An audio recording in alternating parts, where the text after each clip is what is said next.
Good morning. My name is Sergeant Paul Maycook with the Connecticut State Police Fire and Explosion Investigation Unit.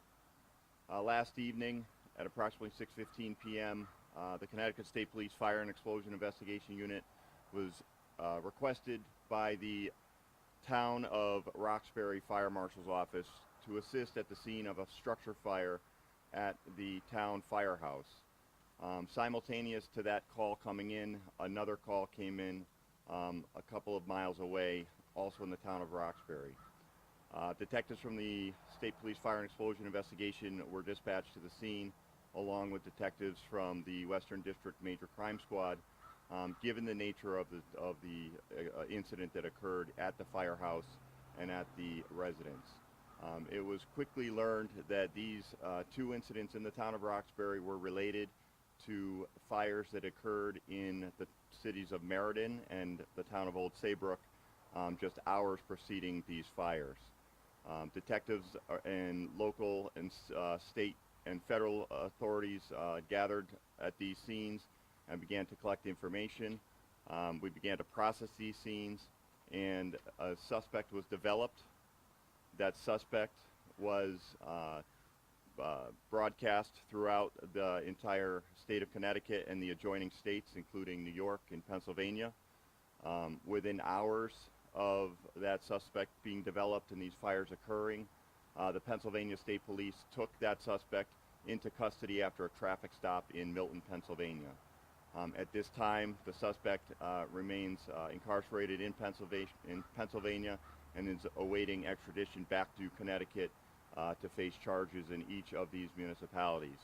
Currently, we're working with the state's attorneys from Middletown, New Haven, and the Litchfield jurisdictions to prosecute these cases and to develop additional charges. About how many fires overall in total? How many fires were there? At this time, we are aware of 4 separate fires that occurred yesterday with the same suspect. Why do you think the ones in Saybrook and Meriden are related to Roxbury? The evidence at the scene that we have uncovered and collected is similar in all incidents. Currently, as part of our investigation, as part of our processing of the scenes, we've collected evidentiary items that will be submitted to the forensics laboratory for analysis, and at that time we'll be able to confirm our findings and our suspicions of further connection to these different scenes. The simultaneous calls for Roxbury, the one at the residence and one at the firehouse, did you survive the residence, or was there anything unusual about the residence fire? At this time, all we can tell you is that the residence, there was a connection to the suspect from that residence, and so we believe that residence was specifically targeted, as was the firehouse, as were the other facilities in Meriden and Old Saybrook. There was a fire at that residence? That's correct. Do you know the connection to Pennsylvania? Why Pennsylvania? At that point, I have no information at this time. And do you know what exactly was composed of Molotov cocktails? At this point, we're still analyzing that, and I'm really not going to comment on what those incendiary devices consisted of. Do you know how, in terms of damage, how much damage was done? We're still assessing that, and I'm still trying to, we're obviously still documenting those scenes and trying to determine how much damage. But there was significant amount of smoke damage, especially to the firehouse in Roxbury, which wasn't structurally damaged, but there was there's going to be a lot of smoke-associated damage to that building. Do we know any connection that Richard White had to EMS services or? At this point, that information is still being gathered, and I don't have that information at this point. Did you say he's the only suspect? Were there any other people who might be involved? At this point, he is our only known suspect, although, again, the investigation is still active. We are still, following leads, so we're still looking into all of that. When he's extradited, will he be extradited? And if so, where will he go? Meredith, Saybrook, here. That's unclear at this point. We don't know. Obviously, he's subject to a waiver hearing in Pennsylvania to waive his extradition to come back to Connecticut. We anticipate that that will likely happen within the coming week.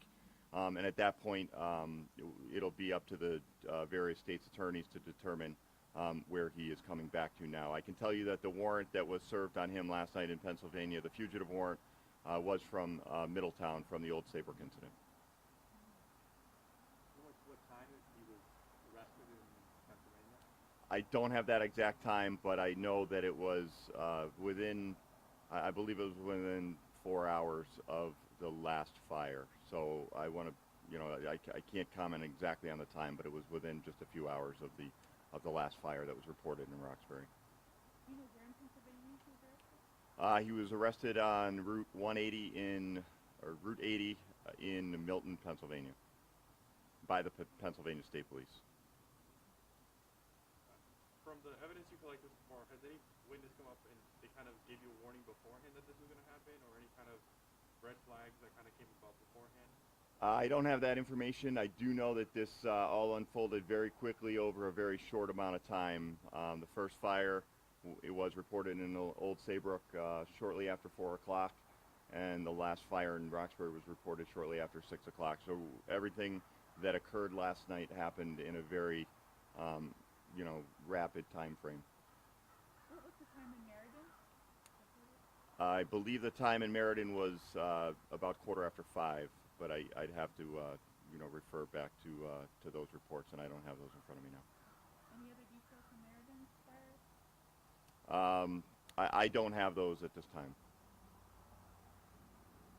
Have you heard anything from the state attorney about what they plan to charge him with?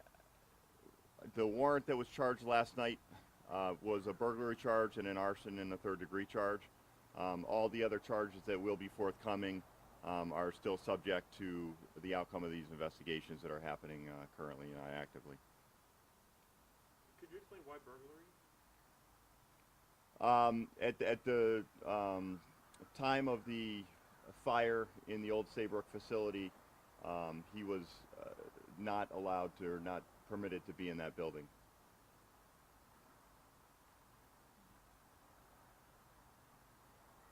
What was the building in Old Saybrook? The old Saybrook facility was the main garage of Hunter's ambulance. In Meriden? It was also a Hunter's ambulance facility. Was he connected with Hunter's ambulance? I don't have that specific information. Sorry, just for clarity, it's Old Saybrook, the Meriden, and then what were the two others? Roxbury, 27 North Street in Roxbury, which is the firehouse, and then 117 Camillus Road West in Roxbury. Two in Roxbury, one in Meriden, and Old Saybrook. Correct. 2 Roxbury, 1 Meriden, 1 Old Saybrook. Because it was crossing state lines, I'm guessing he was trying to flee. Is like FBI involved? Anybody else involved? I will say that our federal partners are involved with the investigation. They were notified last night, and we are working in conjunction with both the FBI and the ATF, as is customary in many of these investigations that we do. Has anything been reported in Pennsylvania that he could have allegedly done? At this point, I don't have that information.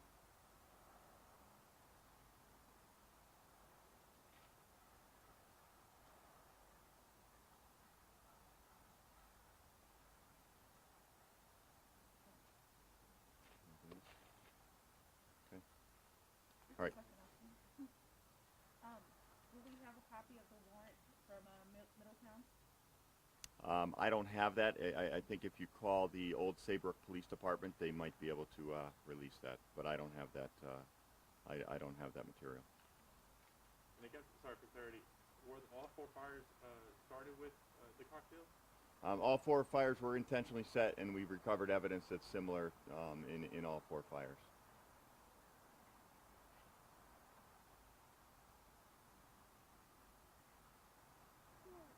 Or Saybrook, two in Saybrook, 1 in Saybrook, 1 in Meriden, and then 2 in Roxbury.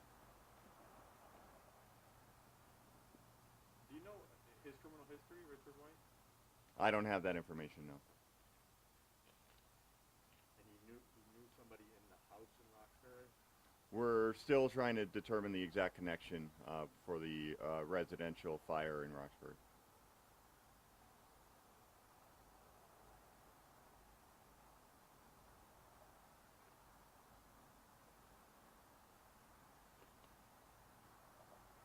Anything else? Okay, thank you very much. Thank you.